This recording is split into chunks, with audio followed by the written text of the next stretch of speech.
our team uses Murally quite a lot, and what is it called again? You mentioned that before, and I hadn't heard of it. Yeah, it's virtual whiteboard, and it actually has some templates in there, Chris, that support the design. Like it has an empty map template, and so it's designed for teams to log in and collaborate on yet another virtual whiteboard. So we use that for remote design sessions actually with our team. So you can get a free account through Murally. It's well worth checking out for sure. Excellent. Yeah, I got it here. That's MU. Here, I'll go ahead and I will share the link now that I have it up here in front of us. Mural.ly. Yes. Hey, I hear background noise. Hey, there's Marc. Can you hear me? Yes, sir. Oh, that's awesome. Hey, guys. Fun to listen to the chat. What I think is interesting is that not only at Accenture but with some other people, I mean, experience design is just, man, it's almost as hot as saying digital transformation, right? And why do you think that is? Where all of a sudden there's just all these conversations about experience design? Is it something that's just all of a sudden we've just realized that, hey, the user matters, and hey, the user experience matters, and that they don't want to read anymore, but they do want to follow the crumb trail to get what they want. If we, and Chris, this, I mean, if we're to follow trends from the last 8 years, right? Experience design is right there at the top right now in regards to that. So just curious about your thoughts. Doug?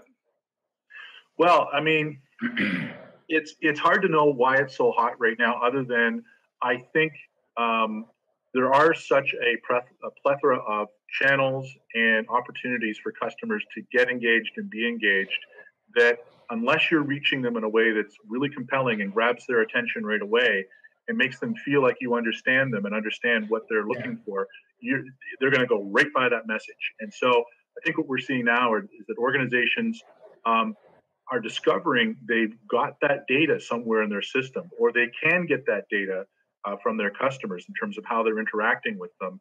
And now they're trying to figure out how to use it more intelligently. They're trying to figure out how to shape that message so that it's not just always going out at noon on a Wednesday. It's going out when that customer does something. It's done in response to something that customer does. And so marketing automation has been around for a long time.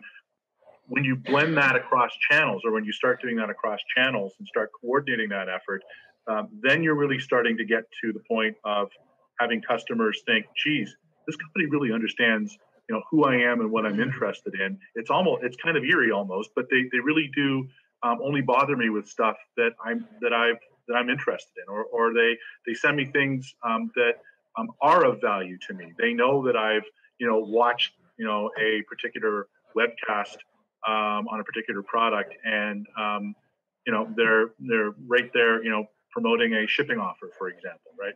These are really simple examples, but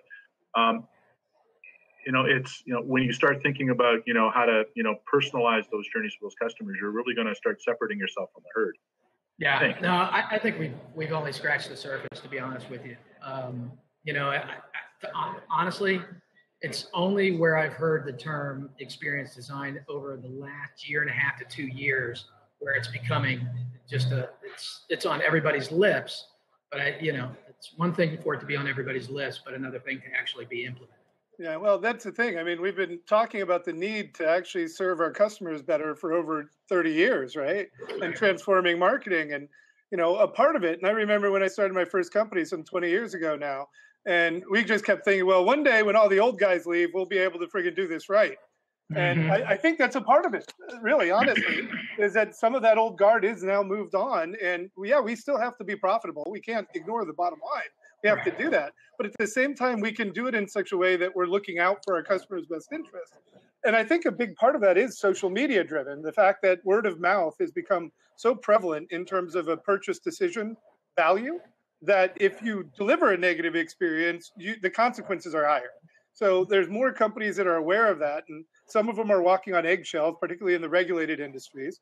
But in general, to understand that this idea of friction in the buying process, for instance, right? That Amazon started teaching us about, 20 years ago.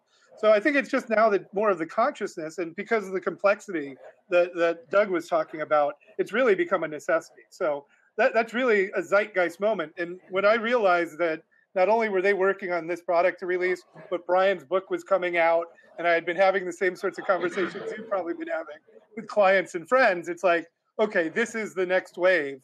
Let's go ahead and make sure we can drive it in the right direction. Mm-hmm. Absolutely. So what are you doing around it at work now these days?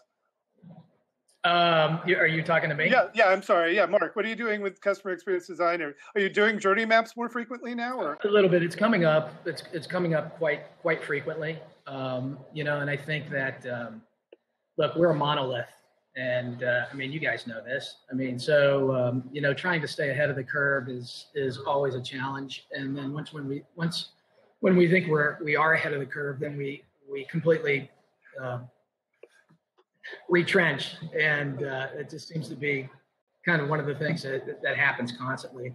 But I bring it up just and when I saw this Blab chat come up, I'm like, yep, it's something that's on the lips of everybody. But as you can see, sometimes the best conversations are the ones that only a few people understand, right? You can pick a softball topic and everybody can chime in, but again, experience design is again, it's something that for you guys, you totally get it, but I don't even think we haven't even peaked with this yet. No. And I look, when something peaks is when it makes it down to granular levels almost at the SMB level, right? And I don't think we're there yet, to be honest with you. No, and in fact, and I'll echo that, Marc. In talking to one of our business partners who are very interested in journey mapping and experience design, they were asking us, so how can we help them talk to their customers about the value of doing this? Because their customers just want to see the end product. They want to know, when is that thing going into market, or when is that particular campaign going to be done? And they don't understand why we're talking about journey maps and experience design, and what's the ROI on that, and how long is that going to take, and how is that different? Like the message, like the question earlier, how is that different than the campaigns we've been running forever? And it really is going to take an effort to educate not only marketing teams, but also the customers that they serve, either the internal stakeholders who are funding them, right, or if they're business partners, their customers as well too, in terms of how they're going to transform the way that they work and the way that they approach reaching their customers. Chris brought up a good point about templated journey maps, and maybe that's the first iteration, Chris. Yeah. I don't know. We've heard that requirement a lot, and we're working on that actually. In terms of, we know that there's one thing that marketing teams love. It's repetition, right? It's being able to, or at least being able to reuse, right? You don't want to have to reinvent things over and over again. And so templated journey maps as a starting point or as an accelerator to complete a customer experience design is something we're working on right now. Actually, we don't want to reinvent or invent anything. Fair enough. I was actually going to build an empathy map, and I opened up Photoshop and I started doing the grids and layouts and everything. And then I started looking online and I realized the majority of them were actually from Dave Gray and that they were using his. And I'm like, well, Dave's an advisor to my company and a good friend, and he's going to be on a future show. So I figured we'll just use his now. So that's awesome. But hey, I've got a different question for you, Marc, because I had a conversation with somebody who's trying to build something for agencies to do more journey mapping and what have you with their smaller clients. And I kept thinking to myself when I was talking to this guy, I'm like, there's not enough budget for them to buy a $50 Facebook buy. How do you think they're going to afford the effort required to really do a full customer experience design process? I don't have an answer for that. I mean, that boggles the...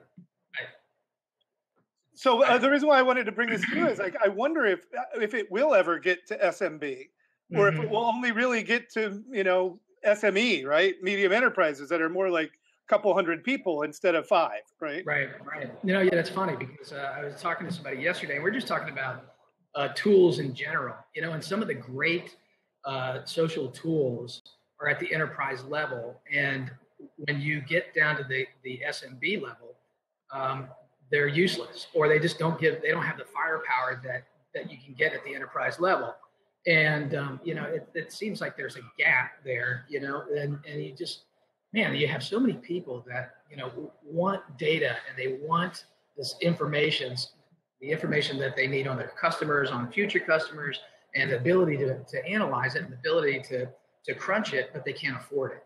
And, we have enterprise tools, and then we have just the free stuff that's available at the SMB level. It's just, it's tough, and trust me, I love some of the stuff at the enterprise level. It's awesome. Just as long as, they take the time to, of course, you guys know that a lot of our teams don't really want to know how to use the tool. They just want what the tool can produce, right? Yeah. They just want the results.